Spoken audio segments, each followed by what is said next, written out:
Olá pessoal, Thiago Belotti aqui, eu estou mais uma vez com o Leopoldo. Se vocês não lembram, o Leopoldo mora aqui no meu sofá, ele conversa comigo durante alguns vídeos. Morava.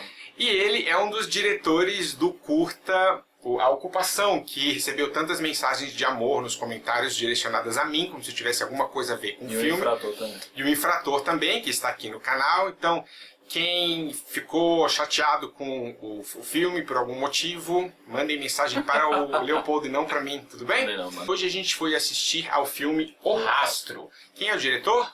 J.C. Feyer, né? Feyer.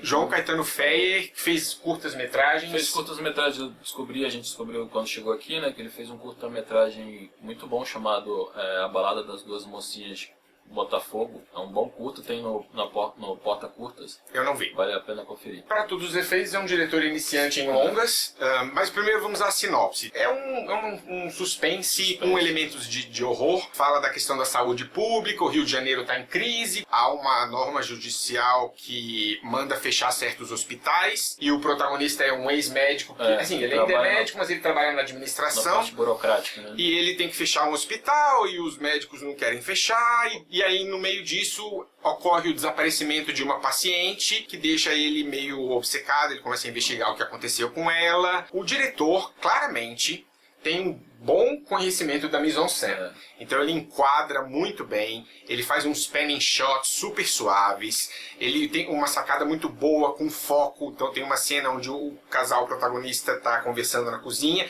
eles estão completamente desfocados, mas o reflexo deles, eu acho que é na torradeira, ou não sei se é na maçaneta da porta, tá focado. É uma ótima sacada.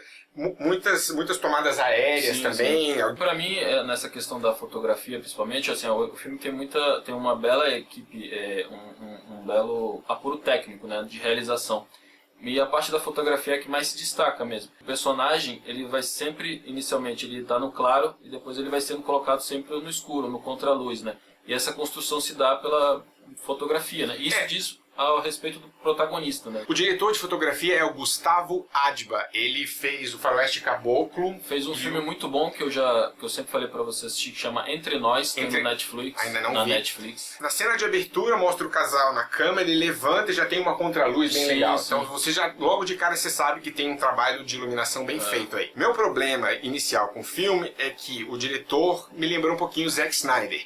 Muito estilo, pouca substância. Ele cria toda a atmosfera do mundo, mas não sabe o que fazer com ela. Então, na tentativa incessante de assustar o público, ele apela para barulho. Ele usou umas 4, 5 vezes. Então, por exemplo, no começo tem uma cena onde o protagonista está conversando com uma paciente. E ele fala para ela algo na linha de: não se preocupe que eu vou cuidar de você. Aí ela põe a mão nele. Só isso que ela faz. Ela põe a mão no braço dele e fala assim: jura? E nessa hora tem um barulhão assim, pá, pra te assustar. Ele quer te assustar com um barulho. Não tem nada acontecendo, não tem nada sobrenatural, não tem nenhum fantasma, não tem nada.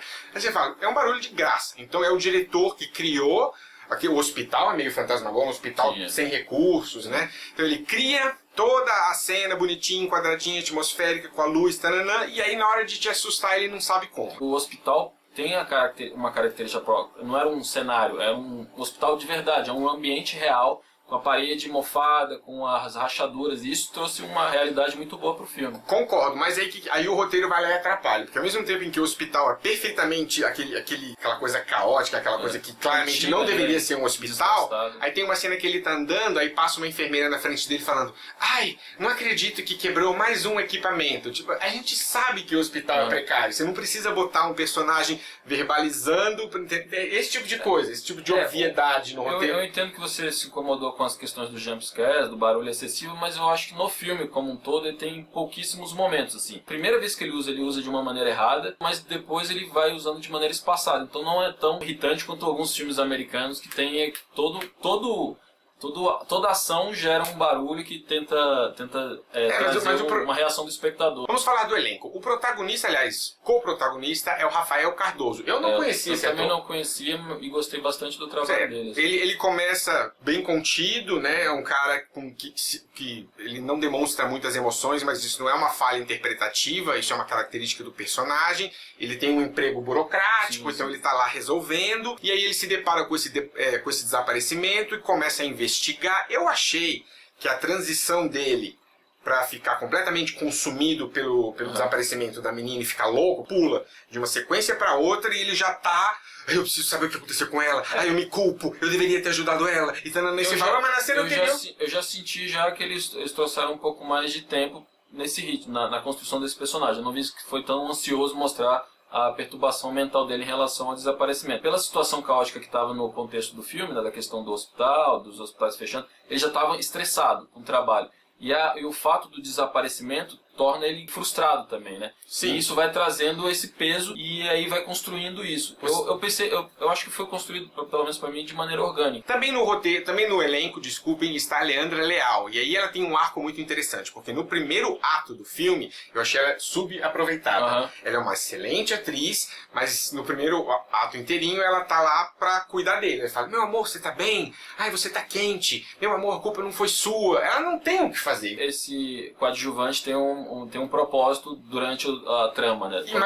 Mas não fica claro. Você acha que ela vai ser a esposa do protagonista. E há um momento da transição do segundo pro terceiro ato que o foco muda e ela passa a carregar o filme e ela o faz com mais competência do que ele ainda. Ela ele é incrível, bom. Né? Ela é uma atriz incrível. Ela é uma baita atriz. Segundo ato é problemático. É onde o filme quase me perdeu.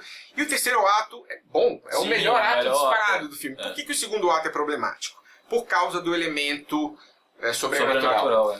Eu não sei se é uma necessidade de marketing, de vender o filme como um filme de horror, ou se é algo que o diretor não soube trabalhar, mas o aspecto mais fraco do filme é o aspecto sobrenatural. É aquela coisa da sombra da menininha, e será que aquilo está acontecendo, ou está na cabeça dele, será que isso é uma visão? Tudo que envolve críticas sobre corrupção, que o filme critica, e governo, a burocracia, a politicagem, né, em torno de como é que se mantém um hospital, como é a relação do médico, da equipe médica, quem coordena o hospital com os pacientes, isso é muito interessante. E quem é vilão e quem não e esse cara, não, esses médicos, o hospital está fechando, eles são as vítimas, mas será que são? E toda essa coisa é bem trabalhada. O bom do filme, assim, que eu achei realmente que me pegou foi a história. A história para mim é extremamente interessante e ela é bem contada. E o contexto é que é melhor do que o filme em si, porque ele pega um contexto da questão dos hospitais, da falta de cuidado seja com os pacientes, seja com o espaço físico, e ele transforma isso de uma maneira, ele vai mostrando esses elementos muito bem realizados, assim, cinematograficamente, contado pela história, e ele vai, o problema, como você comentou, é essas inserções dos elementos e são várias coisinhas. Você ainda fica na dúvida. Se fosse um filme totalmente enraizado, sem elementos sobrenaturais, ou sem a sugestão de elementos sobrenaturais, ele funcionaria melhor. Porque a história é boa, né? Mas você só descobre que a história é boa no terceiro ato. Eu já no segundo ato, mesmo porque você ficou mais cansado do segundo ato, eu já estava gostando muito da história, desses pequenos detalhes que eles estavam informando, foi me pegando, assim, esses pequenos detalhes de descoberta dele, eu falei, isso é interessante, se for por esse lado, assim. Eu entrei pro filme no terceiro ato, mas eu sempre falo no canal que é melhor um filme acabar bem, melhor que o terceiro ato seja o mais forte. Filme de horror tem que assustar, filme de suspense tem que te deixar inquieto. Eu não fiquei inquieto, eu cheguei a ficar interessado, mas inquieto, de ai que nervoso. Não. A história me instigou, ela me prendeu, assim, mais do que o Belotti, e eu fui preso na história principalmente no início do segundo ato. Ele é realmente um pouquinho mais longo do que o necessário, esse segundo ato, mas a história já me prendia ali. Tem também Cláudia Abreu no elenco. Sim. Tem um elemento envolvendo ela que me pegou, que é aquela coisa de misdireção, de fazer você acreditar que algo que está sendo feito é pra cá, e que na verdade pode não ser, e ela está diretamente envolvida, e que eu falei, olha, essa aí me puxou. O Jonas Bloch e o Felipe Camargo também. Que personagens pequenos, mas tem a sua função dentro da trama. Então, a moral da história, eu com a minha visão simplista, gosto de achar, quando eu vou ver um filme de terror, quero sair assustado, quando eu vou ver um suspense, eu quero sair e não sentir nada disso. Mas também não fiquei entediado, a história é interessante o suficiente para falar ok, e por sorte, como o filme ele estava assim e ele sobe no terceiro ato, ele terminou numa nota positiva. Não é um grande filme, mas é uma produção que eu recomendo. Eu daria uma nota 6.4. Eu achei que talvez fosse só uma história do sobrenatural, de uma menininha, do personagem. Não, ele tem um pouco mais de contexto e de conteúdo além disso. E eu dou 7.8. E vale falar que o finalzinho é bom. A última Sim, cena. A não, última cena ele termina assim. Eu tenho mania de falar que o filme tem que saber a hora de parar. E logo antes da última cena, eu lembro de eu pensar, tinha que ter cortado Ele aí. termina muito Não bem. precisava dessa cena adicional. E aí quando a cena, aí eu falei, olha o que eles fizeram. E aí, então vale. E então, ele termina no momento certo, assim. se você estiver achando, dê uma chance que o filme vai. Ele vai crescer, ele vai melhorar. Então, feita mais uma crítica de cinema nacional, que é o maior foco aqui do canal. E... Que mentira, Leopoldo, que obrigado mentira. mais uma vez pela Obrigado. presença. Depois deixem nos comentários Tchau, as pessoal. suas impressões sobre o rastro. É isso, pessoal. Um abraço e até a próxima.